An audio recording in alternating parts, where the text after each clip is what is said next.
And handling, call 1-800-592-1384 or order online at scratchdini.com. Busch was impressive in Martinsville, but is his chase spot secure? And we get our sixth different winner of the 2014 season. Clint Boyer gives us his take on improvements happening with his team. That 5-hour energy machine has come to life. He bypasses Jimmy Johnson. We've scoured the scanners for this week's Scan All 43. Jimmy Johnson has the lead for the moment. Kurt is all over him down the back straightaway. Who is this guy called the Outlaw with KB?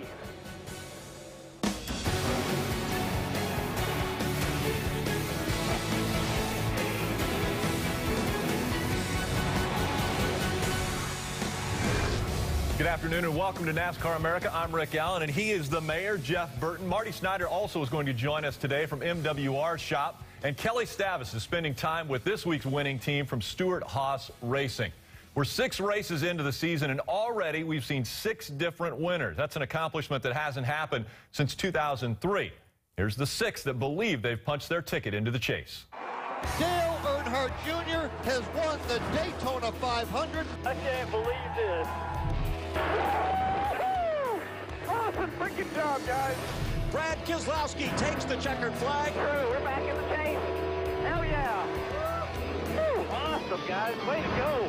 1, 2, 3, 4. Kyle Busch across the stripe. Woo. Great job, buddy. Kurt Busch has won here at the Martinsville Speedway. Oh, my God. I never would have thought after 2 years that have been here.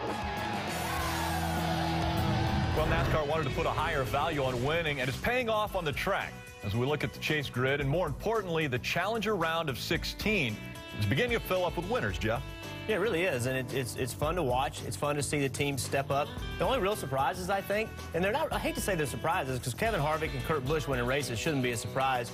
But Stewart-Haas winning this early after expanding, I think that surprises me a little bit. But every one of those 6 drivers, you would anticipate having a shot of being in the chase before the year started. In 2003, we had 6 different winners start off that season. It ended up where there were 16 different winners before the 26 race cutoff mark. Are we going to see 16 potential winners and maybe even more this year? Potentially, yes. I don't think so. I think it's going to settle down. I think that the new rules, the new ride height rules are having a bearing and an effect on this. The new spoiler, all that's affecting it. I think some teams are going to figure it out and you're going to start seeing repeat winners. It won't surprise me, but I'm thinking 14 to 16 in that area. I don't believe it'll be over 16. Our most recent winner, of course, is Kurt Busch, and he's had an up-and-down career since joining the Cup Series in 2000. Kurt Busch spent his first 6 seasons with Jack Roush, winning the title in 2004. In 2005, they parted ways. Busch then joined Team Penske, winning 10 times and making the chase on 4 separate occasions. The low point for Busch probably came in 2012. He drove for 2 different teams, was suspended for a race, and finished 25th in points. In 2013, Busch didn't win a race, but qualified for the chase, driving for the single-car Furniture Row team. This year, he joined Stewart-Haas' lineup and scored his 25th career victory on Sunday at Martinsville. You know, Kurt Busch has received congratulatory tweets from the man he beat on Sunday. Jimmy Johnson said, "That was some awesome short track racing. I wish we were in victory lane, but congrats, Kurt Busch." Ray Evernham also sent his congrats, as did country music icon Charlie Daniels. All right, the question is, have you seen a change in Kurt from 2 years ago when it looked as though he was at an all-time low? Well, yeah, and I think you got to go even further back than that. I think what Kurt needed in his life was a little bit of stability. And when I say that, something has to be bigger than you in your life. And I think Kurt, he ended up meeting Patricia's new girlfriend, spending a lot of time with her son, and then he found the Armed Forces Foundation, something bigger than him, right?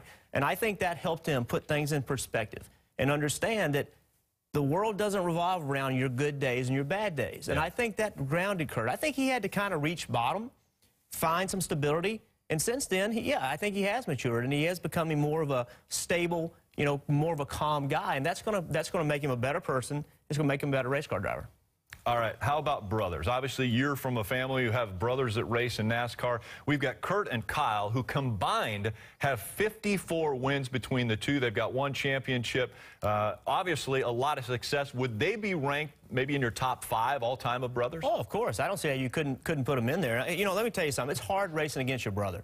And let's be clear, when you race, you're racing against your brother. Sure. It's not like you're playing on the same basketball team or the same soccer team. You're trying to beat them. That puts a lot of pressure on the family. It's very difficult. Both of these guys are really good at what they do. They're intense. They're competitive. A lot of what they do revolves around racing, and that makes it even harder. But without a doubt, they're two of the best it's ever been as far as brothers. Busch brothers have had a lot of success. Well, a tight road at Martinsville can cause chaos, but the pit crews still endure to get their driver back to the track. Across the stripe and winning is Kurt Busch. Oh my God, Martinsville, I can't believe it. Thank you guys. Hi, my name is Matt Holzbar. I'm the rear tire carrier of the 41 car. We won at Martinsville this weekend, which was really exciting. We got a lot of new guys on this deal.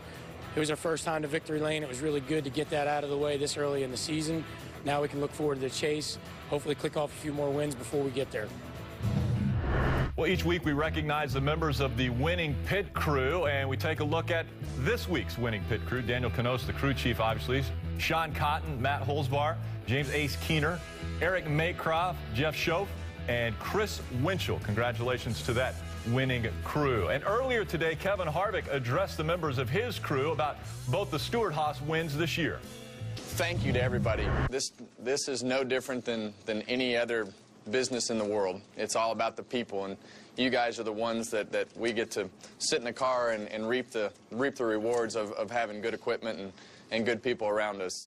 To be here today celebrating the Phoenix win and coming right off of Kurt's win and seeing how everything has gone this year is great for all of us, but it's also fun to kind of prove everybody wrong and how they thought everything was going to go. So I know that has to make everybody in the room smile to know that we're doing what we knew we could do, and we're going to continue to improve. So thank you for all your work, and let's keep it up.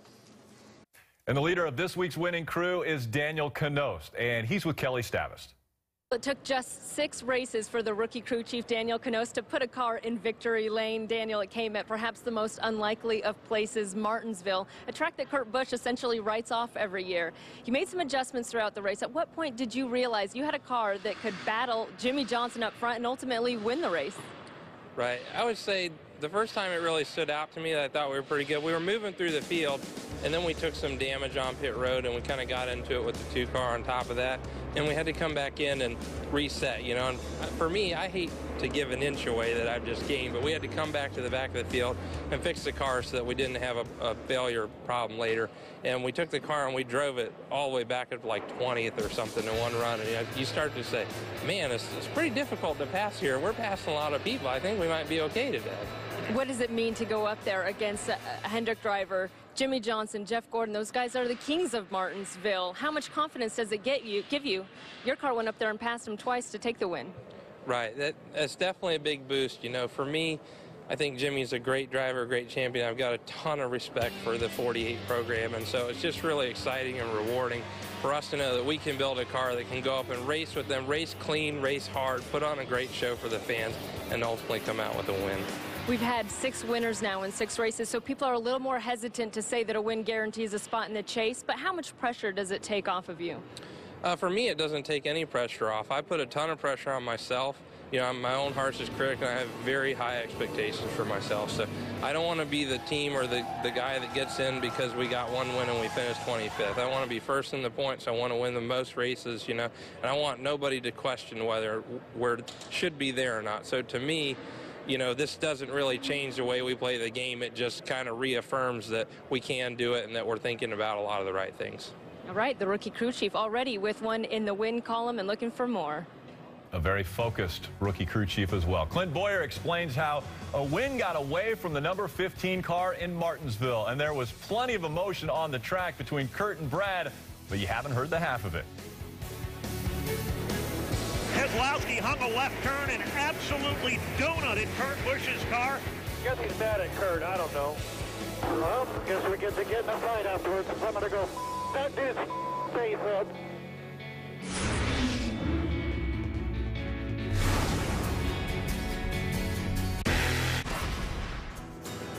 Here they come off turn number 2. Boyer to the inside. Clint Boyer's got a hole shot. He drives under Jimmy Johnson.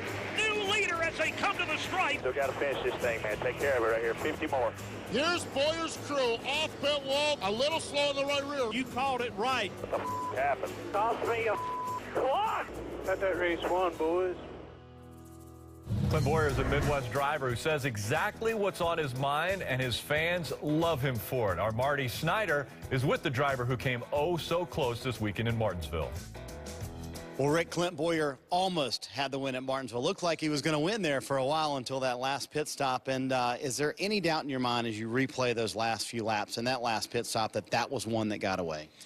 Well, I mean, certainly is. Certainly one that could have got away, you know, and it's hard to look back talking about it and say, man, we almost won. We finished, what, 8th or 9th or something. But, you know, we just had a mishap in the pits. I mean, those things happen. We're all human, and it takes a total team effort to get to that you know, spot in the race where you have a shot at it. And unfortunately, we missed our opportunity. But I love that racetrack. It's always so much fun to go up there. It's, you know, an hour from the house, driving back and forth. It's, you know, there's literally houses, you know, all the way around it. It's right there in you know, rural America. So fun place. I've always wanted one of them clocks. Got pretty close again, but maybe this fall.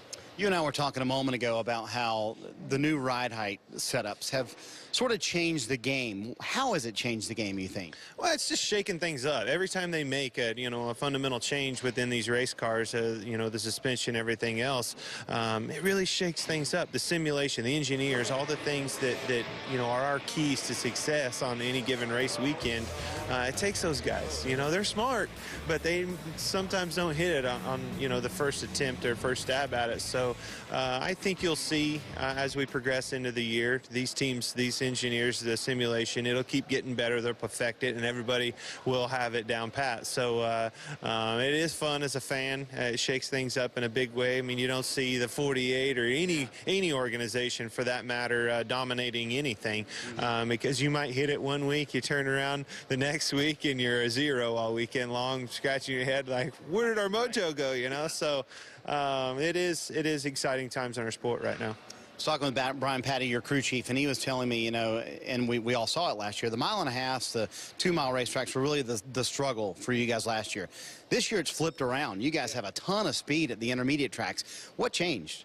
Well, again, I mean, it's just going back to that simulation, engineering, all the things that your tools for success, they're clicking, you know, on 1.5 miles. I mean, our simulation is really spitting out the information to be, you know, fast at these 1.5 miles. We've struggled on our bread and butter. You know, the short tracks, we really have struggled a little bit. But really excited to get to Texas and some more of these 1.5 mile tracks. It's fun to be competitive right out of the bat with this new rule package on the 1.5 miles, because they do make up the majority of the tracks. And you've got Willie on your car this weekend. Willie. How about that? Yes, a lot of, I always see every time, you know, it's so much hair out there. You know, the beard, long hair, bandanas. It's going to be fun to get down there and you know, have Willie's Duck Diner on the car, the Buck Commander, all the things. They're just a good group. You know, ever since we've been on the show, it's been a good relationship with those guys, and looking forward to get down there and having some fun. And who knows, with Willie on the car, Rick, he might even be more popular than Dale Jr. this weekend. Clint Boyer looking for another good top 10 at Texas this weekend. Thanks, Marty. Maybe it'll be Boyer Dynasty this weekend at Texas. Well, Sunday's race at Martinsville produced a track record 33 lead changes among 12 different drivers. Jimmy Johnson led all drivers with 296 laps led. The winner, Kurt Busch, he led only 23, but he did lead the most important one, and that's the last one. So Clint Boyer comes close. Is there any other drivers that you saw that had an opportunity to claim that grandfather clock this weekend? Yeah, to me, there were 3 that stood out, and 3 guys that had never won at Martinsville before. Greg Biffle, Matt Kenseth, and Carl Edwards. All 3 of those guys had a shot, and none of them could make it happen. You saw Greg Biffle early in the race, really aggressive. You can see him kind of pushing Jimmy Johnson out of the way. Looked like he had a chance to win the race. Went away, didn't see him anymore. I guess he said his car got really tight and he just couldn't get it done anymore. But he told me that was the best he'd ever been there. So he felt good, but then ultimately had to be disappointed. Again, Matt Kenseth, he had one of those days that was up and down. Took the lead, led probably 3 or 4 different times. Next time you look at him, he's getting a lap. Right. You know, and had the problem on pit road. He just one thing after another, put himself in position. You see here again, the second time he's done this year. But again, had a fast car at times and a really slow car at times. So really up and down day. then Carl Edwards. I mean, to me, Carl Edwards is a guy that, feels like he can win everywhere he goes. Hasn't ever done it at Martinsville. Late in the race, running well, had this spin. That took away their opportunity. So when you have a shot at Martinsville, everything's got to go right. You got to put it all together at the right time, and none of those three guys could. Carl Edwards finishes 13th in this one. That was his 11th top 15 finish at Martinsville. There's plenty of those close calls in Martinsville, and coming up, we'll hear exactly what the drivers, crew chiefs, and spotters had to say throughout the race with our Scan All 43. Why would he clip me going in the turn like that? A little bit of help for the 22. That's great, because I got a huge tire rub. Oh, I'm not wasting my time with him anymore. If he knocks the fender one more time, he's not going to finish this stupid race. Stand by for... Martinsville is in the rearview mirror, but for race teams all across the country, short tracks are alive and well in the heart of racing. Cars big and small battle at tracks like Citrus County Speedway in Inverness, Florida, to Mini Indy Speedway in Indianapolis, Indiana, down to Lanier Speedway in Brazelton, Georgia. And speaking of short tracks, it was Martinsville last weekend. The sport of NASCAR gives its fans the most intimate access to all the details happening on a race day. And today we give you the sights and sounds of Martinsville in our Scan All 43. All right, everybody. Thanks for all the hard work. Remember, we're at Martinsville. Things happen quick here. 500 laps, buddy. Today's the day. Patience is going to pay off today. Good luck at it, eh, boys? Let's finish off what we start every week. What kind of nuclear fertilizer they got on this grass here this weekend? We're going to have some fun today. There'll be a lot of action. It'll be a good day for us. Once the green flag waved in Martinsville, it didn't take long for short track action to heat up. Doc, you got to be kidding me. What happened to that 30? How'd he end up there? It looked like he went in there and spun. It amazes me how we can wreck a race car. The last car, how do we run into somebody? I told you this would happen. So I said, lay back, let them all go down the first corner, because I promise you they're going to wreck. I told you over and over again, dude, I preached it, and you didn't hold him back. And it also didn't take long for 8-time winner Jimmy Johnson to take command. New leader, 48. Caution is being displayed in the field right now. 43-60 around the corner here. 40. Brad Keselowski made contact with Kurt Busch. Toes up. We're bad here. We're really bad here, Paul. Destroyed by the 2-car. Left rear just got hammered. We're probably ruined for the rest of the day. Did I mention that this is my favorite racetrack? We need to pull behind the wall and get it fixed quick. Green flag is out again here at Martinsville Speedway. Good to you, spotter. Leader's off of 4 now. Start-finish line. 41 by himself. Keselowski hung a left turn and absolutely donutted Kurt Busch's car. Guess he's mad at Kurt. I don't know. Well, guess we get to get in a fight afterwards. I'm going to go. That did face up. The 2 of the 41 seem to have been having quite a bit of disagreement here. We still got a whole bunch to go. No problem at all. We'll keep it all focused in under here. As tension between Keselowski and Busch increased, so did the tempers behind them. Ricky Stenhouse has just gotten the outside retaining wall. Hit the fence? Yeah, 10-4. The guy, the 41, the 2 guys. When you get to that son of a... I want you to send him. I don't care when it is, where it's at. Send him. Why would he clip me going in the turn like that? A little bit of help for the 22. That's great, because I got a huge tire rub. Oh, I'm not wasting my time with him anymore. If he knocks the fender one more time, he's not going to finish this stupid race. Just got stopped by the 30-ass horse. Spectacular. Chain broke on the left rear. Better happen now than later. You better if it didn't happen at all. You go tell him. This is it. I'm not around. So Biffle said he's done with you. So just so you know, I didn't know that we were doing anything. Clear high. Watch the 20. Watch the 20.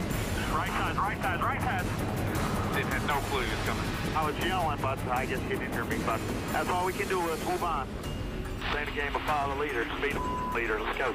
Boyer to the inside. Clint Boyer's got a hole shot. He drives under Jimmy Johnson. New leader as they come to the stripe. Yell. Carl Edwards got hot into turn number 1. No changes. All right, 4 tires, gas, no changes, boys. Go like hell. Hard. You're first right now. Good stuff, guys. Thank you. A little problem on the right rear for Clint Boyer. He's back around the 9th position. Got that race won, boys. 35 laps to go. Green flag is in the air, and we're getting ready to settle it here at Martinsville. Jimmy Johnson has the lead for the moment. Kurt is all over him down the back straightaway. Who is this guy? Called the outlaw with KB. Kurt drives it hard down to the inside. He's going to take the lead off turn 2. You're clear. Watch the crossover at the bumper here.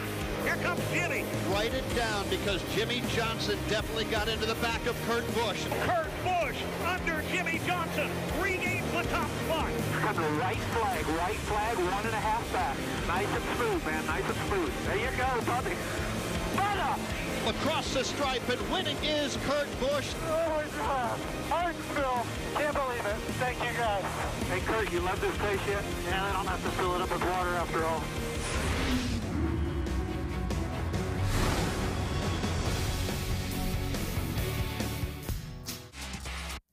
Four-time world champion Sebastian Vettel races to claim his third Bahrain title at the Formula One Gulf Air Bahrain Grand Prix. Sunday morning at 10:30 Eastern, right here on NBC SN. This day in NASCAR, 1979. Dale Earnhardt wins at Bristol for his first career Sprint Cup victory. In 1984, it was Darrell Waltrip recording his 7th straight Sprint Cup win at Bristol. He's won there 12 times overall. And in 2007, Jimmy Johnson beats Jeff Gordon by 65 one-thousandths of a second at Martinsville. That's the closest Cup finish at the paperclip. A trio of drivers will be stopping by NASCAR America this week. A.J. Allmendinger coming off an 11th place finish at Martinsville. Trevor Bayne second in nationwide points. And Kevin Harvick, who won at Phoenix and finished 7th at Martinsville. I'm really excited to hear from A.J. Allmendinger. Really a resurgence in his career. No question. You know, they've come out strong this year. Again, they have an alliance now with RCR. That's really helped that race team. A.J. is doing a really good job. They've got to be excited. And Trevor Bayne, Roush Racing, obviously filling the shoes of Ricky Stenhouse Jr., a two-time champion in the Nationwide Series, running well there. Yeah, tough shoes to fill, you know, coming off of that many successful years. You know, he's a Daytona 500 winner. A guy that wants to earn his way to a full-time Cup ride. He needs to do it through the Nationwide Series. Has a great chance to do that. He's driving good equipment. He's got to be excited about his year so far as well. What about Kevin Harvick? It almost seems like he's taking on a leadership role at Stewart-Haas Racing, gets a win, and then addressing the crew. No surprise for me. I've worked with Kevin a lot. He's an intense guy, wants to win, wants to push his guys, wants to make sure that everybody's putting forth 100%. And when they do, he's going to reward them. He's going to tell them, great job. When he doesn't, when they don't, he's going to tell them that too. That's just the kind of guy he is. He's going to push and make that team better. Are you surprised at all that Stewart-Haas has 2 wins already in 2014 and Hendrick only has 1? Oh, no question. I think Stewart-Haas coming out of the gate with 2 wins is a surprising. Kevin Harvick and Kurt Busch being winners, no. But being able to do it that quickly at Stewart-Haas, yes, it is a surprise. All right, we're going to put a period on Martinsville and turn the page to Texas tomorrow. From the entire NASCAR America family here on NBCSN, thanks for joining us. Follow us on Twitter at NASCAR on NBC. Pro Football Talk is coming up next. They're going to discuss Deshaun Jackson's next destination. We'll see you again tomorrow.